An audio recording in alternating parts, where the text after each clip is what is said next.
हर रोज एक नई कहानी देखने के लिए चैनल को सब्सक्राइब करें और बेल आइकन को दबाना ना भूलें। हाथी और चूहे की कहानी। एक राज्य में एक राजा का शासन था।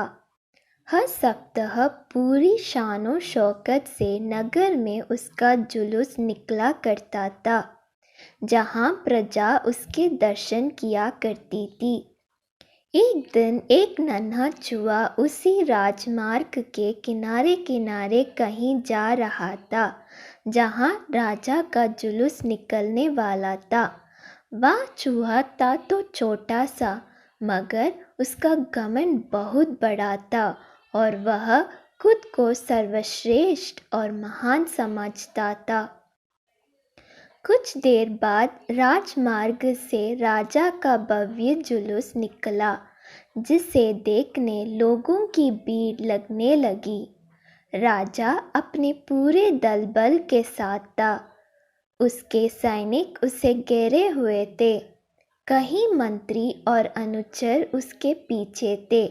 वह एक विशाल शाही हाथी पर सवार था। हाथी शाही था, इसलिए उसे भव्यता से सजाया गया था और उसकी शान भी देखते बनते थी। जुलूस में हाथी के साथ एक शाही बिल्ली और एक कुत्ता भी थे। राजा का जुलूस देखने को उमड़ी भीड़ राजा के साथ साथ उसके शाही हाथी की भी प्रशंसा कर रही थी। यह सुनकर घमंडी चूहे को बहुत बुरा लगा। वह हाथी को गौर से देखने लगा, फिर सोचने लगा, इसमें ऐसी क्या खास बात है जो मुझ में नहीं। मैं भी उस जैसे ही हूँ।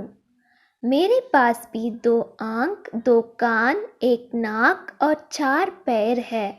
फिर उसकी कितनी प्रशंसा क्यों? उसके विशाल शरीर के कारण, लंबी सूंड के कारण, छोटी छोटी आंखों के कारण या जूरीदार जमंडी के कारण?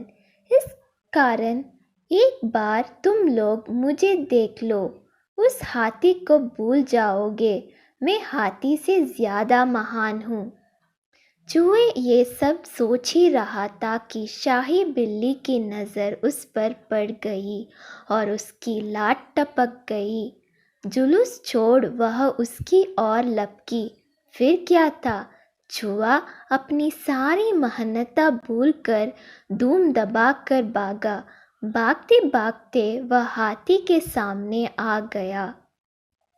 आगे बढ़ते हाथी ने उस विद्य से चूहे को देखा तक नहीं और अपना विशाल पैर उठा लिया।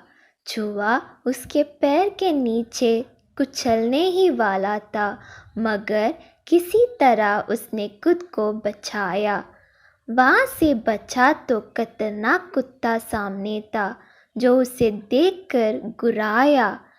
चूहा पूरी जान लगाकर वहाँ से भागा और राजमार्ग के किनारे स्थित एक छेद में घुस गया। उसका सारा घमंड उतर चुका था। उसे समझ आ चुका था कि वह इतना भी श्रेष्ठ और महान नहीं। सीख: किसी से मात्र रूप रंग की समानता हमें महान नहीं बनाती, महान हमारे गुण और कार्य बनाते हैं। हर रोज एक नई कहानी देखने के लिए चैनल को सब्सक्राइब करें और बेल आइकन को दबाना ना भूलें।